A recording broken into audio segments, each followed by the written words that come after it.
ഇന്ന് എമ്പുരാൻ കാണാൻ പോയല്ലോ. അപ്പോൾ നിങ്ങൾ വിചാരിക്കും ഇപ്പോഴാണോ നിങ്ങൾ എമ്പുരാൻ കാണാൻ പോകുന്നത്? അല്ല ഗൈസ്, നമ്മൾ പെരുന്നാളിൻ്റെ തലേദിവസമാണ് എമ്പുരാൻ കാണാൻ പോയത്. അതായത് എമ്പുരാൻ റിലീസ് ചെയ്ത് അന്ന് നമുക്ക് പോകാൻ പറ്റിയില്ല. പക്ഷേ എനിക്ക് തോന്നുന്നു രണ്ടാമത്തെ ദിവസം മൂന്നാമത്തെ ദിവസം നമ്മൾ പോയിട്ടുണ്ടായിരുന്നു. അപ്പോൾ രണ്ടാളി വർക്ക് കഴിഞ്ഞ് നമ്മൾ ഒരു 12:30 ടിക്കറ്റാണ് ബുക്ക് ചെയ്തത് രാത്രി. ഞാൻ ഏതൊരു ഷോർട്സിൽ പറഞ്ഞിട്ടുണ്ടായിരുന്നു, എനിക്ക് തോന്നുന്നു മൈഗ്രൈൻ്റെ ഷോർട്സിലാണല്ലേ. യുഎയിൽ വന്ന പിന്നെ എൻ്റെ ഉറക്കത്തിന് അത്ര ഞാൻ പ്രാധാന്യം കൊടുക്കാറില്ല. ഒന്നുമല്ല, ദീപകിൻ്റെ കൂടെ കൂടിയിട്ടാണ് ഞാൻ ഇങ്ങനെ ചേഞ്ച് ആയത്. അതുകൊണ്ട് തന്നെ 12:30 ടിക്കറ്റ് എടുക്കാനായിട്ട് യാതൊരു മടിയും ഉണ്ടായിരുന്നില്ല. അപ്പാർട്ട് ഫ്രം ദിസ് നമുക്ക് മൂവിലോട്ട് കിടക്കാം. തീറ്റ നിർബന്ധമാണല്ലോ അല്ലേ.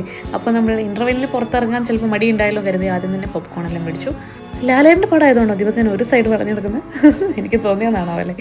ഓക്കെ, അപ്പോൾ നമ്മളിത് പടം തുടങ്ങിയിട്ടുണ്ട്. നമ്മൾ തീറ്റ ഏകദേശം ഇൻ്റർവെല്ലിന് മുന്നേ സ്റ്റാർട്ട് ചെയ്തിട്ടുണ്ട്.